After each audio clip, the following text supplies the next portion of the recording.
The call ended with a soft, final click, the kind that usually goes unnoticed. This time it felt deliberate, almost ceremonial, as if something permanent had just been sealed. The quiet that followed pressed in from every direction, filling my small apartment in Tacoma, Washington, until it felt heavier than noise. I stood by the narrow living room window, my shoulder resting against the cool wall. Outside, rain fell steadily, streaking the glass in uneven lines that caught the gray afternoon light. Cars hissed past on the wet street below, their tires slicing through puddles, but the sounds felt distant, muted, like they belonged to another life. My phone was still in my hand. The screen had gone dark, but the warmth lingered against my palm, a physical reminder that the words I had just heard were real. I did not move. I barely breathed. My name is Lena Harper, and 5 minutes earlier, my uncle Richard Howley, one of the most influential real estate investors on the West Coast, had rejected me with the same controlled tone he used in boardrooms and interviews. His voice carried no anger, no hesitation, no emotion I could hold on to. There had been no argument. No chance to explain myself, no space for questions. Just one sentence, delivered with polished certainty. You're no longer part of my family, Lena. That was it. The refrigerator hummed behind me, kicking on like it always did, unaware that something in my life had fractured. A loose floorboard creaked as the building settled. Ordinary sounds continued, indifferent to the fact that my sense of belonging had just been erased. I was 32 years old, working as a community outreach coordinator, spending my days helping other people find housing, resources, and second chances.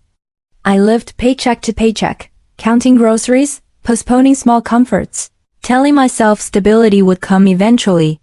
And in a matter of seconds, I had been cut off from the one family member who once looked me in the eye and promised I would never be alone. I watched the rain a little longer, noticing how some drops raced each other, while others clung stubbornly to the glass. My reflection stared back at me, pale and still, as if I were waiting for someone to tell me what to do next. No one did. The silence stayed.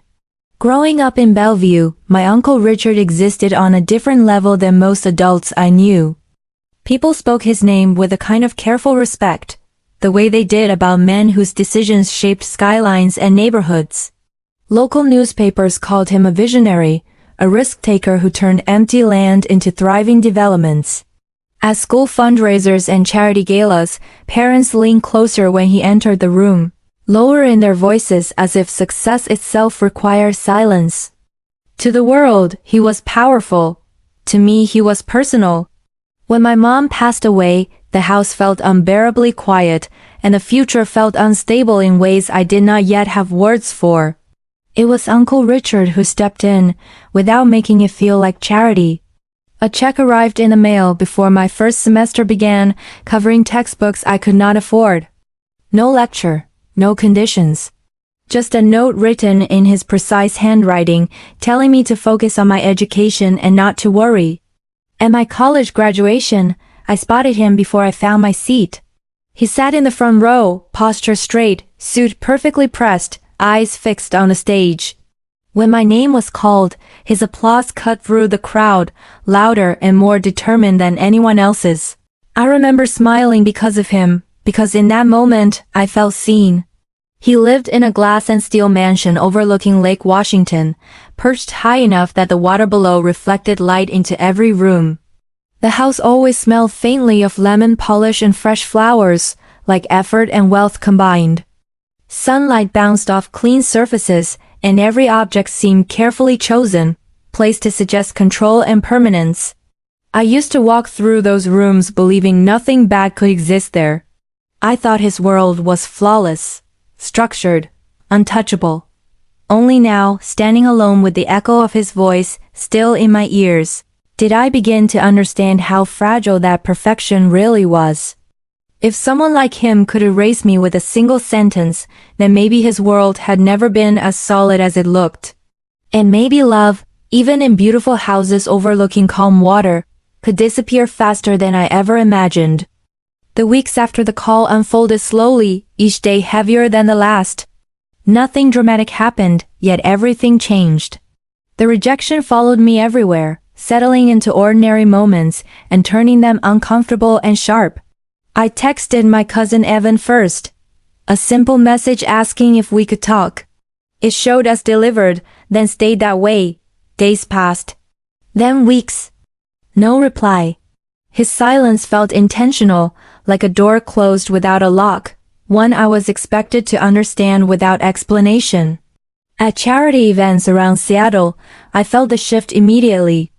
These were rooms I once moved through easily, shaking hands, exchanging polite smiles, making small talk over catered dinners.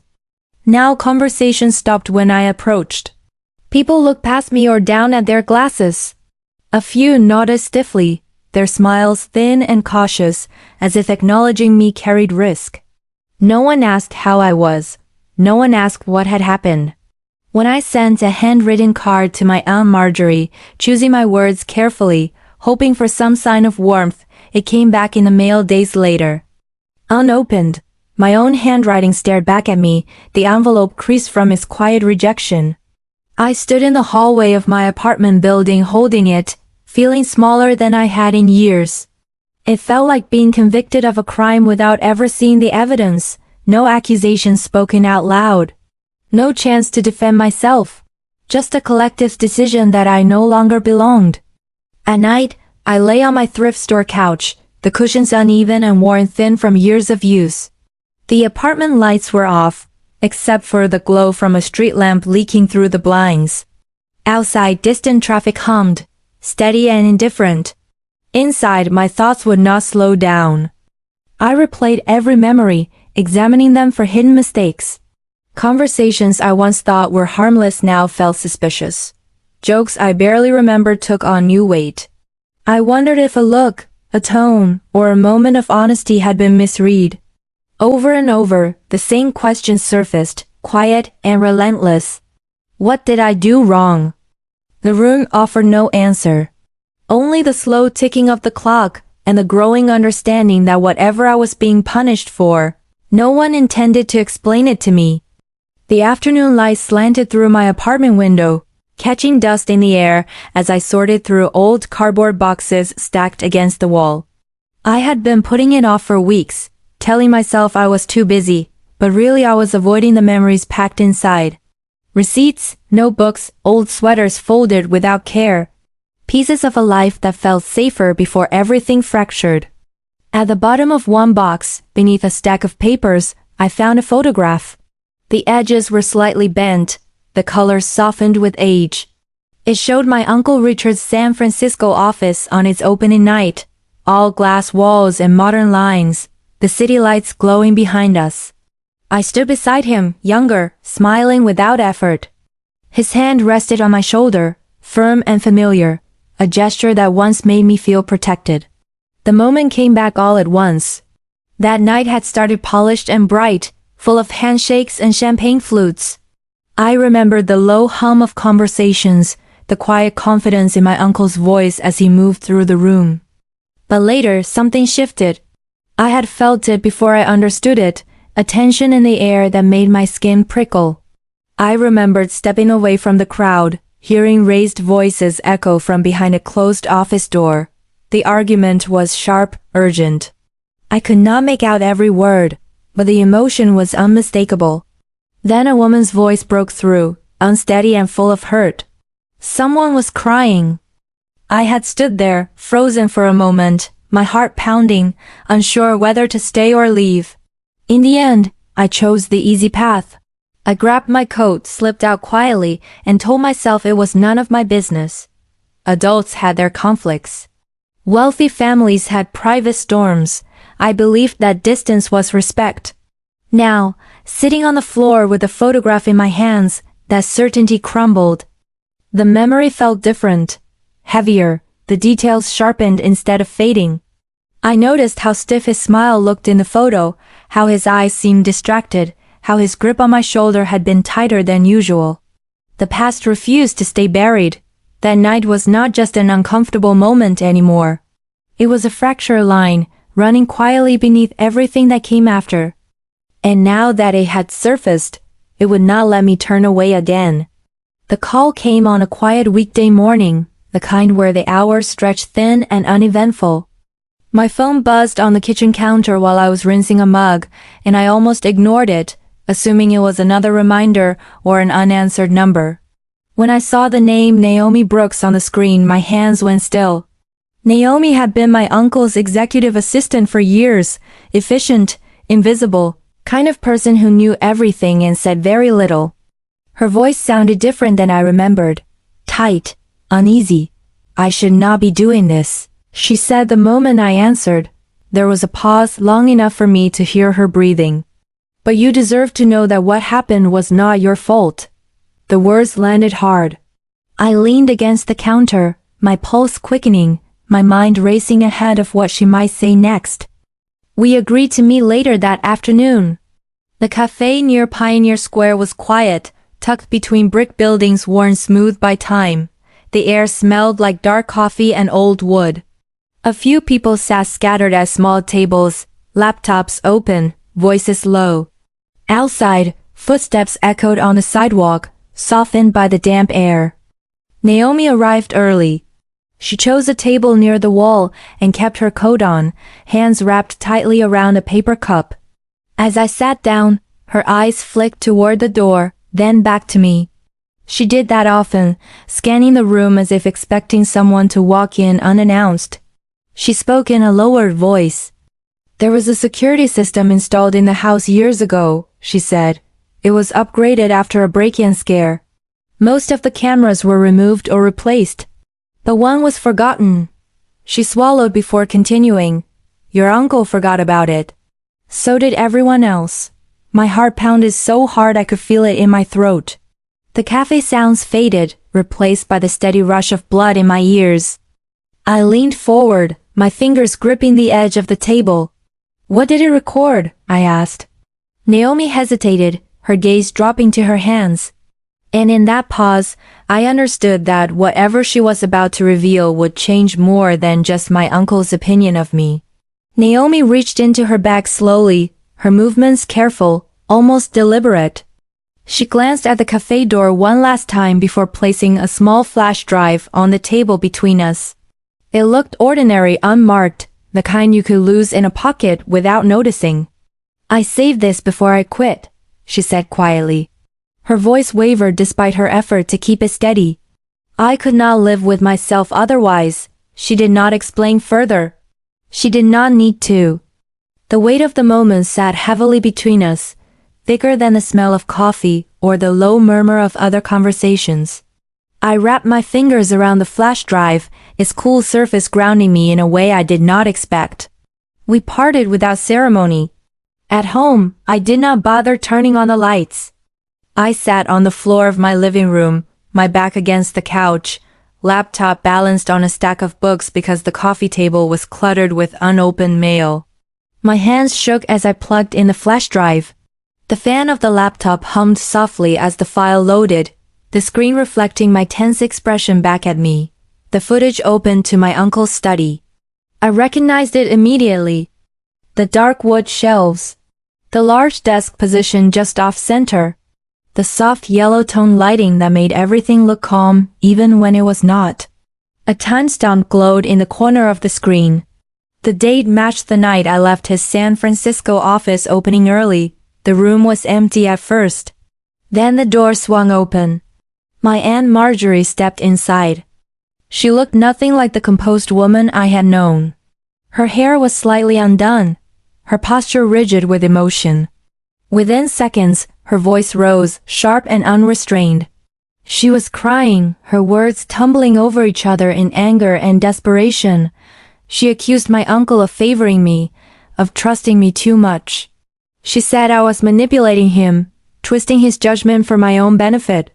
Her voice broke as she claimed I was after his money, his influence, his future. She went further, suggesting I had crossed boundaries that had never even entered my mind, that I had somehow seduced his trust away from her. I stared at the screen, my chest tightening with every sentence. My name echoed through the room, distorted by speakers but unmistakable. Each accusation landed like a blow, cruel and deliberate. My uncle's voice followed, strained and defensive, asking her to calm down, telling her she was wrong. Then her tone changed. What came next was not rage, but certainty. And in that shift, the truth began to surface, clear and undeniable, unraveling everything I had been blamed for without ever being told why. The footage continued without mercy, the camera fixed in its silent corner as the truth unfolded in real time. Marjorie's pacing slowed, her breathing uneven as her anger sharpened into something colder, more deliberate. She stopped near my uncle's desk, squared her shoulders, and spoke with a clarity that made my stomach drop. She admitted it plainly. She said she had planted fake emails, carefully written to sound like me. She explained how she altered documents, changing dates and contacts, creating a trail that pointed in only one direction. She described it all with unsettling confidence, as if she had rehearsed the confession in her own mind long before speaking it out loud. She made it look like I had been leaking confidential information to competitors. Like I had betrayed his trust for personal gain. On the screen, my uncle stared at her, disbelief written across his face. His mouth opened as if to speak, then closed again. The room seemed to shrink around him, the polished study suddenly too small to hold what he was hearing. I will not be replaced by her, Marjorie said, her voice steady now, almost calm. She does not belong here. The words landed with brutal finality. My uncle turned away, running a hand through his hair. He looked devastated, the certainty he lived by cracking in front of the camera. Confusion flickered across his face, followed by anger that had nowhere to go. He sank into his chair, staring at the desk, as if the answers might appear in the grain of the wood. There was a long pause, the kind that feels heavy even through a screen. Then he spoke. I will handle it. His voice was low, controlled and resolute, not a promise to correct the lie. Not a vow to confront the truth publicly. Just a decision to make the problem disappear. The camera captured everything. The stillness. The avoidance. The exact moment he chose silence over truth. Watching it from my living room floor, I understood then that my exile had not been an accident. It had been a choice. And once made, it had been easier for him to erase me than to face what had been done. When the video ended, the room felt unbearably small. The laptop screen went dark, reflecting my own face back at me, but I could not look away. I stayed on the floor, my back against the couch, the weight of what I had just seen pressing down on my chest. The tears came without warning and without restraint. I cried until my chest hurt, until my breathing turned shallow and uneven, until my throat burned from holding back sounds I did not want the neighbors to hear. My hands curled into the fabric of my jeans, fingers tight, as if grounding myself was the only way to stay upright. It was not the lie itself that broke me, it was what followed. He believed it and never came back to question it. Not once, not in private. Not in the quiet moments when doubt should have crept in. He had chosen certainty over curiosity, convenience over courage. I replayed his face in the footage, the moment he said he would handle it. I understood now what that meant. He disowned me not because he was sure I was guilty, but because the alternative required conflict he did not want. He protected his image, his marriage, and his reputation with the same efficiency he used to protect his business interests. And I was expendable. The crying eventually slowed, leaving behind a hollow ache that settled deep in my ribs. I wiped my face with the sleeve of my sweater and stared at the wall, noticing a small crack near the baseboard that I had never paid attention to before. Everything felt stripped down, exposed and painfully clear. By the time morning light crept through the blinds, the shock had hardened into resolve. I made coffee I barely tasted. I showered, letting the water run too long, watching it circle the drain. Then I sat at the kitchen table, phone in hand, my reflection faint in the dark screen. With steady fingers, I requested a meeting. The truth had been heavy, but carrying it alone was no longer an option. The drive to the mansion felt unreal, like stepping into someone else's story rather than my own. The familiar streets of Bellevue passed by in a blur, their neat sidewalks and manicured lawns mocking the turmoil swirling inside me. As I pulled into the long driveway, the sight of the glass and steel house standing tall against the sky was both a comfort and a confrontation. The front door gleamed under the soft afternoon sun, polished to a mirror shine that reflected the clouds drifting lazily above. I hesitated for a moment on the threshold, my fingers brushing the cold brass handle, taking a deep breath to steady the mix of dread and determination. Inside, everything was exactly the same. The floors gleamed with the same meticulous shine, the sharp scent of lemon polish and wood lingering in the air like a ghost. The silence felt heavy, charged with years of unspoken words and broken promises. My Uncle Richard stood in the living room, framed by the sweeping windows overlooking Lake Washington. Time had etched itself into his face, the sharp lines softened, eyes shadowed with exhaustion. His usual confident posture was replaced by a quiet weariness that made him seem smaller, almost vulnerable. I carried my laptop to the polished oak table, the click of its lid opening loud in the stillness. "You should watch this," I said softly, my voice steady but laced with everything I carried inside since that phone call. He nodded once, almost imperceptibly, and focused on the screen. The room held its breath as the video began to play. He watched. The last frame of the video faded from the screen, leaving behind a dull reflection of the room and our faces caught in it. The silence that followed felt dense, pressing in on every surface. Even the house seemed to pause, as if it understood that something irreversible had just been revealed. Richard did not move right away. He sat rigid in his chair, eyes fixed on the dark screen, his expression hollow, as though he were waiting for the footage to resume and contradict itself. It did not. Seconds stretched into a long, uncomfortable stillness. Then his hands began to shake. At first, it was subtle, just a slight tremor in his fingers, but it grew impossible to ignore. His hands twisted together in his lap, the same hands that signed contracts worth millions, now unsteady and unsure. His shoulders slumped, and with that small physical shift, the man I had always known seemed to collapse inward. "I was wrong," he said quietly. The words came out uneven, stripped of authority. His voice cracked as if it had been holding too much for too long. The billionaire's carefully maintained composure fractured completely, revealing a man overwhelmed by regret and shame. "I failed you," he continued, barely above a whisper. The admission hung in the air, heavy and final. It was not dramatic. It was not rehearsed. It was the sound of someone realizing the full weight of a choice made in fear.